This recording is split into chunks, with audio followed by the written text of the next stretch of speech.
نبی علیہ السلام فرمایل فرتقبوا عند ذلك ريحا حمراء، نو اوس د تیزو تیزو طوفانونو د هواګانو انتظار وکړي. دا د قیامت ته نږدې خبرې دي.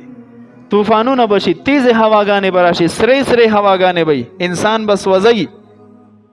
وزلزلتن، زلزلې بم زیات شي.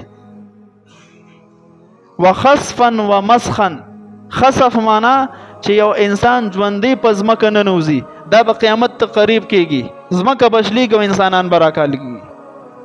ومسخا، د شکلونو بګاړ به پیدا شي،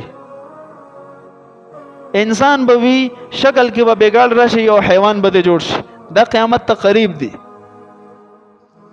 وقذفا، قذفا معنا دا چې الله رب العزت په دا اسمان نه د باران په شکل کانی راوړي. دا صحیح احادیث دي، دې کې خبرې نشته، سند اعتبار سره بالکل.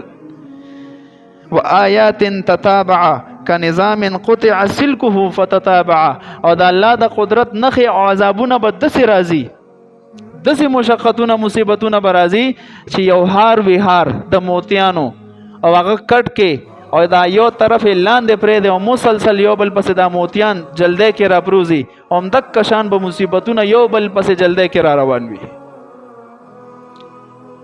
نن لغور کده د حدیث پرو سره والله کو سټم د سپېړې خالی کېږي، خو چې اورو یو ځای کې چې مسلمان ټوکړه ټوکړه شو، بل ځای کې چې بم کې والو تو، بل ځای کې یو را پاسو تو بلی وشتو، د امن درک نشتا.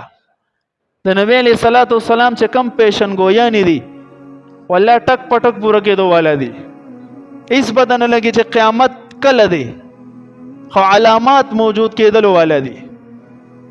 په شام کې دا د قیامت قائم دی، په فلسطین کې دا د قیامت قائم دی، او دک حدیثو کې ویل شوی چې دک ځای کې به فساد شروع شي او د دک ځای نه به خوريږي فساد، نو هیڅ پته نه لګي.